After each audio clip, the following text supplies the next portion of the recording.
ครับพี่น้องเอ้ยนี่ล่ะเพิ่นว่าน้อ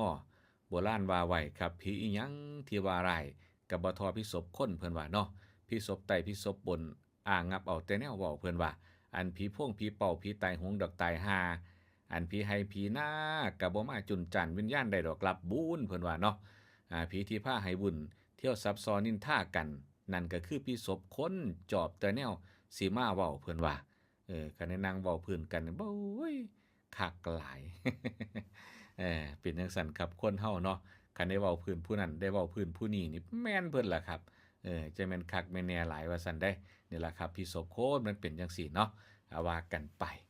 เว้าพื้นเว้าซุมื้อนี้นะครับวันเวลามันก็สิปรับแปรมันก็สิปีใหม่แล้วบ่คราวเดียวกับปี68ปีนี้ปีหน้าก็69โลกมันหมุนไวอีหลีนะครับหมุนไวกว่าที่เฮาคิดครับถ้าบ่รีบปรับตัว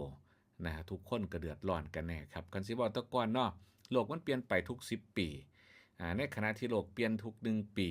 นะโลกเปลี่ยน10ปีและขณะโลกที่เปลี่ยน1ปีอันนี้ก็คือทางด้านที่มันเกิดขึ้นตามที่เฮาสังเกตบ่ในช่วงชีวิตของเฮา20ปีที่ผ่านมาเฮาเห็นเนี่ยวิวัฒนาการในโลกนี่มากมายครับเนาะ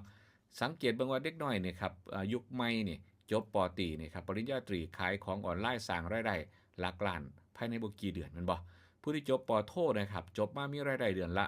เพียง 30,000 บาทนะความแตกต่างนะกรอบความรู้ความคิดเมื่อ10ปีก่อนครับแทบสิเฮ็ดอิหยังกับโลกยุคใหม่นี่บ่ได้เลยเฮาสอนกัน10-20ปีขึ้นหลังเนี่ยนะ20ปีขึ้นหลังมาเฮ็ดปัจจุบันแทบบ่ได้เลยก๋วยเตี๋ยวมื้อก่อนเนี่ยครับ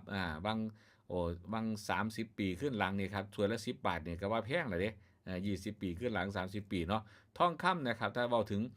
30ปีขึ้นหลังเนี่ยครับทองคำอยู่ที่บาท 4,000 กว่าบาทครับตอนนี้ก๋วยเตี๋ยวนะครับตกถ้วยละ60บาททองคำตก 60,000 บาทแล้วเด้เนี่ยเห็นบ่เป็นจังซั่นครับเงินฝากครับจากดอกเบี้ยเคยได้สมัยแตะก่อนเนี่ยครับ8%นะคนเคยขยันฝากเงินเก็บดอกกินแต่ตอนนี้ครับฝากธนาคารได้ดอกเบี้ยเพียง1 บาทก็ถือว่าได้หลายแล้วเด้นะครับเป็นจังซั่นต้องมาเสียภาษีเงินฝากรายได้อีกโอ้มากมายหลากหลายอาชีพมากมายหลากหลายอาชีพนะครับตกงาน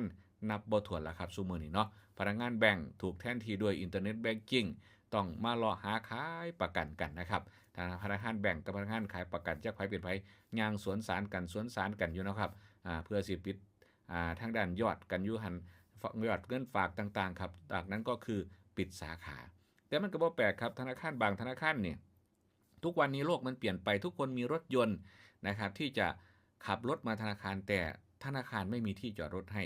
คนสิฝากเงินมันก็ลำบากในการจอดรถบ่บางมองก็ไปอยู่ในแออัดมองก็บ่มีมองจอดรถจอดล่าครับที่จะไปฝากเงินนะครับสิเขาย่างไปติสิขี่มอเตอร์ไซค์ไปติมีหม้องจอดรถอยู่แค่2หม้องจังซี่นะครับเหมือนธนาคารเนาะพนักงานทางด่วนจังซี่ครับตอนนี้ถูกแทนที่ด้วย EasyBus เขาเรียกว่า Easy Plus นะครับ Easy Pass นี่นะครับรปภ.ถูกแทนที่ระบบป้องกันอัตโนมัติกล้องวงจรปิดนะครับนักข่าวนักนิเทศนะครับสื่อต่างๆถูกแทนด้วยทางเทคโนโลยีทางสื่อต่างๆนะครับทางโซเชียลเนาะนะครับบ่สิเป็นอ่าบ้านฟ้าบ้านเขียวบ้านแดงบ้านหยังก็ว่ากันไปนะครับการสร้างตึกนะครับสร้างสิ่งของต่างๆครับทุกวันนี้นะครับนักออกแบบเขียนจังซี่ครับยากแหละครับซุมื้อนี้เขาเรียกว่า 3D นะครับ3D Printing ออกแบบนะครับจะอยู่ในคอมพิวเตอร์ทั้งหมดกดเข้าไป